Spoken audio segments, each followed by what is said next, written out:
মুক্তিযোদ্ধা জুলাই সনদ ৭১ সালকে আমরা বড় করে দেখি, আমাদের দেশ স্বাধীনতাকে আমরা বড় করে দেখি, সার্বভৌমত্বকে বড় করে দেখি, আমাদের গণতন্ত্রকে বড় করে দেখার কারণে আমরা ৭১কে ধারণ করি। আর আমরা একই সাথে আমরা এই জুলাই যুদ্ধকেও আমরা ধারণ করি। কাজেই আমরা ৭১কে মনে করি এটা একটা মহিরুহ, আমাদের দেশ স্বাধীন হয়েছে। আর যে স্বাধীনতাকে যে কুক্ষিত করছিল, আমাদের স্বাধীনতা নস্যাৎ করতে বসছিল, সেরকম একটা সময় আমাদের ইয়াং জেনারেশন জেনজি রাস্তায় নামে, আমাদের তারেক সাহেবের নেতৃত্বে সমগ্র বিএনপি রাস্তায় নামে, ১৭ বছর আন্দোলনের শিকার হয়, আন্দোলন করতে গিয়া জেল জুলুম নির্যাতনের শিকার হয়, আয়নাঘরে যায়, টর্চার শিকার হয়, গুম হয়, খুন হয়, নানান কিছু হয়। আমরা এই যে কাঙ্ক্ষিত লক্ষ্যে পৌঁছাবার জন্য যে আন্দোলন করেছি, সেইটাই ফসল হয়েছে অ্যাকচুয়ালি জুলাই যুদ্ধ।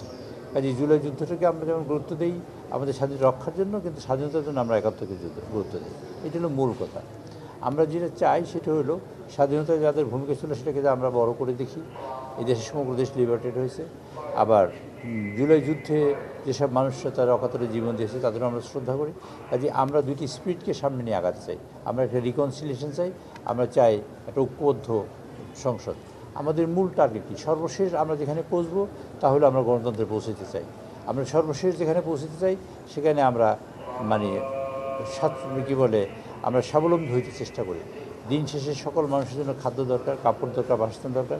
এটা আমরা নিশ্চিত করতে চাই আমাদের মাননীয় নেতা তারেক রহমান সাহেবের নেতৃত্বে। কাজে তারেক রহমান সাহেবের নেতৃত্ব মানুষ স্বীকার করেছে এবং বিশ্বাস করেছে বলেই তো 2/3 মেজরিটি নিয়ে ইনশাল্লাহ আমরা সরকারে এসেছি, মানুষ ভোট দিয়েছে। আমরা এটা বাস্তবায়ন করার জন্য আমরা ঐক্যবদ্ধ হতে চাই। আমরা সবাই ঐক্যের কথা বলি, কিন্তু মাঠে গিয়ে কেউ অত বাইরের কথা বলে, অনেক কথা বলে মাঠে। আমরা চাই না মাঠে কথা বলার চেয়েও আমরা পার্লামেন্টে কথা বলি। আমাদের পার্লামেন্টে আলোচনা হোক, সমালোচনা হোক। আমাদের সরকারের যে কোনো সমালোচনা করার জন্য আমরা নেওয়ার জন্য প্রস্তুত।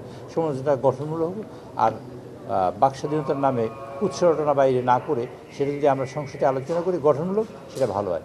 যে বিষয়টা আপনি উত্থাপন করেছেন তা হলো জুলাই সনদ নিয়ে।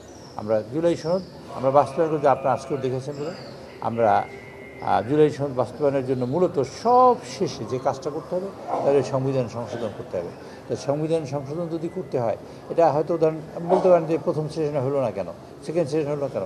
আমরা কিন্তু আজকেও চেষ্টা করেছি জুলাই সনদের সংবিধান সংশোধন করার জন্য একটা কমিটি করার জন্য। আমরা সকল দলের প্রতিনিধি রাখতে চাই, ইভেন কি স্বতন্ত্র সদস্যদের মধ্যে প্রতিনিধি রাখতে চাই।